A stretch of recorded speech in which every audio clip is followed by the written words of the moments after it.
Welcome to Kalams and myself Manikanta. ఈ వీడియోలో మనం ఎకానమీ ఏ విధంగా చదవాలి అనేటటువంటి అంశం గురించి అయితే డిస్కస్ చేద్దాం. Most of the aspirants group 2 కావచ్చు, లేదంటే గ్రూప్ 1 యూపీఎస్సీ రిలేటెడ్ ఎగ్జామ్స్ చదివేటప్పుడు ఎకానమీ అనేది చాలా వరకు కష్టమైనటువంటి సబ్జెక్ట్ అని ఫీల్ అవుతున్నారు. అండ్ ఆల్సో చాలా వరకు స్ట్రగుల్ ఫేస్ చేస్తున్నారు కూడా. సో దట్ ఈ వీడియోలో గ్రూప్ 2 అనే కాకుండా గ్రూప్ 1 యూపీఎస్సీ రిలేటెడ్ ఎగ్జామ్స్కి ప్రిపేర్ అయ్యేటప్పుడు ఎకానమీని ఏ విధంగా చదవాలి అనేటటువంటి అంశం గురించి డిస్కస్ చేద్దాం. ఎందుకంటే మనకి గ్రూప్ 2లో అరౌండ్ 75 మార్క్స్కి ఉంటుంది. ఈవెన్ గ్రూప్ 1లో అయితే మెయిన్స్కి వచ్చేసరికి 150 మార్క్స్ అండ్ ఆల్సో ప్రిలిమ్స్కి వచ్చేసరికి 30 మార్క్స్ ఉండడం జరుగుతుంది. ఇది కేవలం ఏపీపీఎస్సీ అని మాత్రమే కాకుండా అటు టీజీపీఎస్సీ గ్రూప్ 1 గ్రూప్ 2లో కూడా మనకి ఎక్కువగా వెయిటేజ్ అనేది ఎకానమీకి ఇవ్వడం జరిగింది. గ్రూప్ 2లో అయితే 150 మార్క్స్ ఉంది. ఈవెన్ గ్రూప్ 3 కూడా ఎకానమీ అనేది one of the important subject. దీంతోపాటు గ్రూప్ 1లో కూడా 100 మార్క్స్కి మెయిన్స్లో ఉన్నది, అలానే ప్రిలిమ్స్లో కూడా ఇంపార్టెంట్ వెయిటేజ్ అనేది ఇవ్వడం జరిగింది.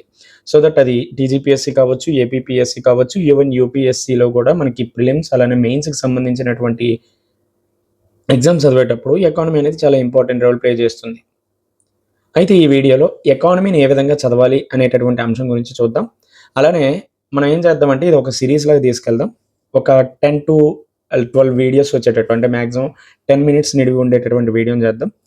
సో ఎవ్రీ వీడియోలో ఒక 2 చాప్టర్స్ రిలేటెడ్ అంశాల గురించి డిస్కస్ చేద్దాం. ఆ చాప్టర్స్ ఏ విధంగా చదవాలి అనేటటువంటి అంశం గురించి మాట్లాడి ఇలా డైలీ మనం ఎకానమీ ఏ విధంగా చదవాలి అనే దాని గురించి డిస్కస్ చేసుకుంటే ఏ విధంగా చదవాలి అనేది కూడా మీకు ఈజీగా తెలుస్తుంది. అండ్ ఆల్సో ఎలా ఎకానమీని చూడాలి అనేటటువంటి అంశం గురించి కూడా మీకు అర్థమవుతుంది. కాబట్టి ఈ సిరీస్ అనేది మీకు చాలా వరకు యూజ్ఫుల్ అవుతుంది అనేసి నేను కూడా ఆశిస్తున్నాను.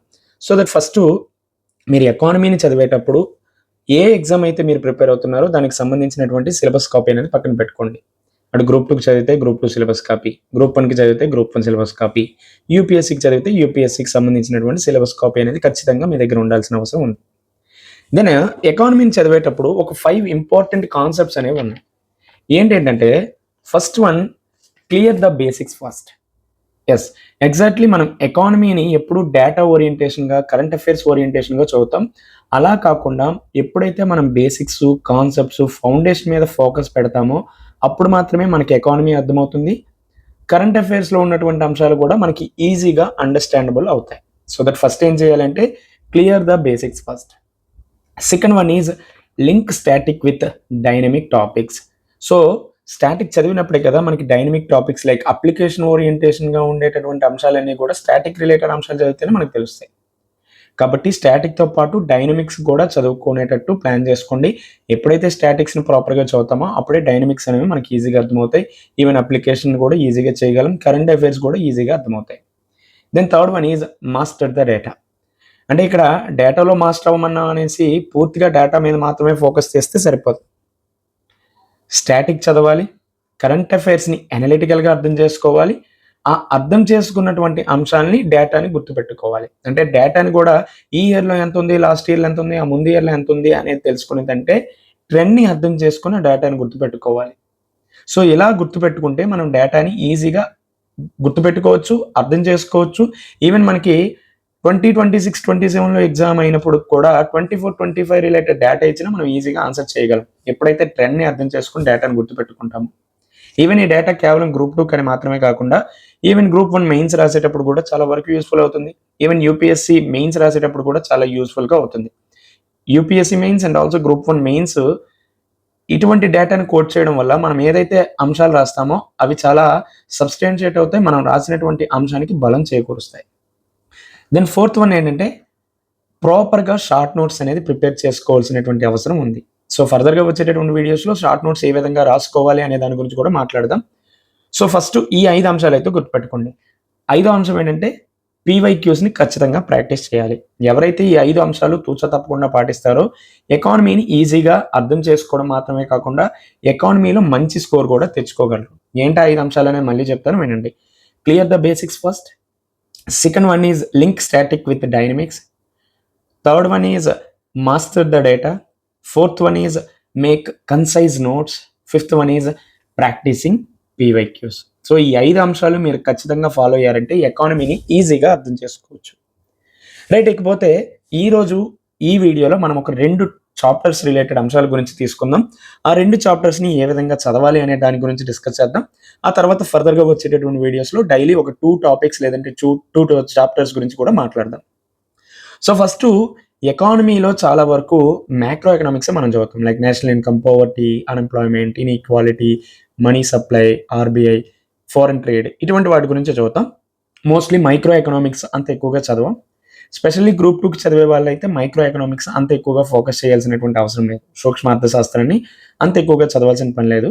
బట్ యూపీఎస్సీకి చదివే వాళ్ళు మాత్రం ఈ మైక్రో ఎకనామిక్స్‌కి సంబంధించినటువంటి బేసిక్స్ అయితే తెలుసుకోండి. Like law of demand, law of supply ఇవి మాత్రమే కాకుండా ఎకనామిక్ సర్వేలో కొన్ని important terminologies related to the micro economics అంశాలు ఉంటాయి. సో దట్ ఆ టెర్మినాలజీస్ కూడా గుర్తుపెట్టుకోండి. లైక్ ఇన్విజిబుల్ హ్యాండ్ అనేసి, వెల్త్ డెఫినేషన్ కావచ్చు, welfare definition, scarcity definition, growth definition, right?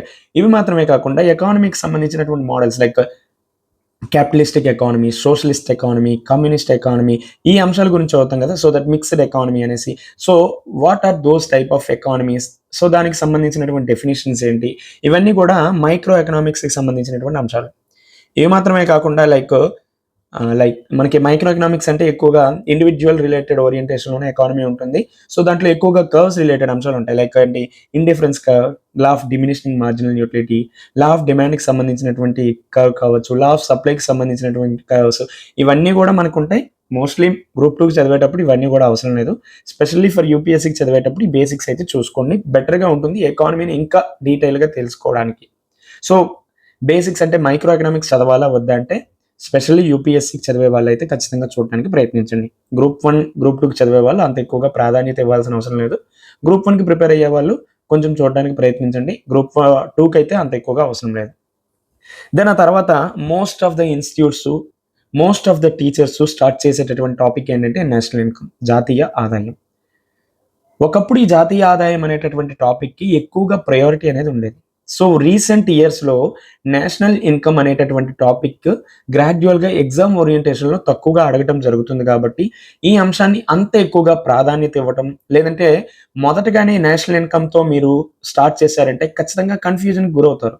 ఎందుకంటే ఇంతవరకు మీరు డిగ్రీ కావచ్చు, లేదంటే బీటెక్ బ్యాక్‌గ్రౌండ్ అనేది చాలా డిఫరెంట్‌గా ఉంటుంది. ఎకానమీ అనే సబ్జెక్ట్ కూడా మీకు చాలా కొత్తగా ఉంటుంది కాబట్టి, ఫస్ట్‌నే మనం నేషనల్ ఇన్కమ్‌తో స్టార్ట్ చేశామంటే ఖచ్చితంగా ఇబ్బంది పడతాం. ఈవెన్ ఈ నేషనల్ ఇన్కమ్‌లో ఫార్ములాస్ చాలా బండగా గుర్తుపెట్టుకుంటాం.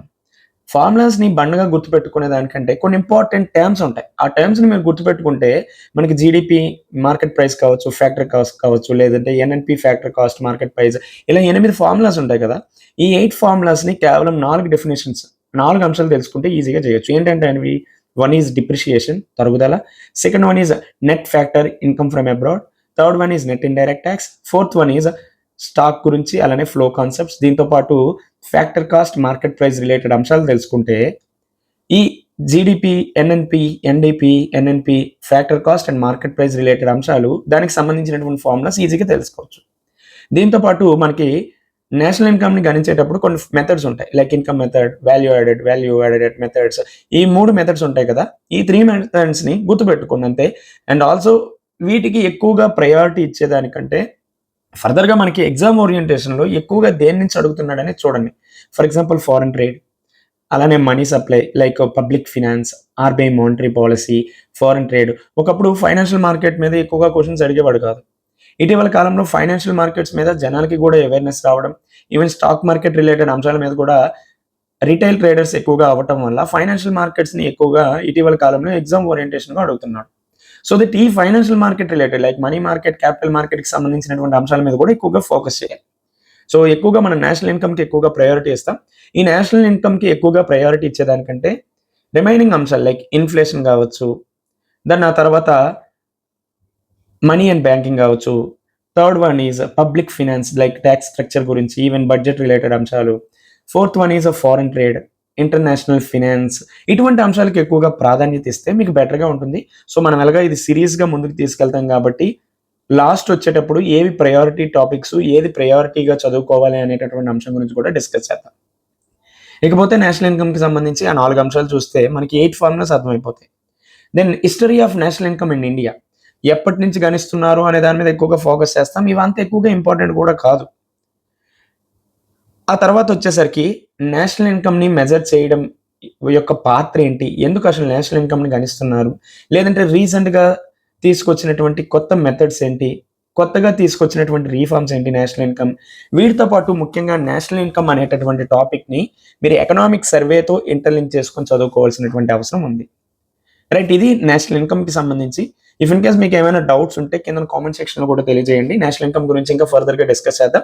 అండ్ ఆల్సో ఫస్ట్ మీకు చెప్పేది ఏంటంటే నేషనల్ ఇన్కమ్తో మీరు ఎక్కువగా స్టార్ట్ చేయొద్దు.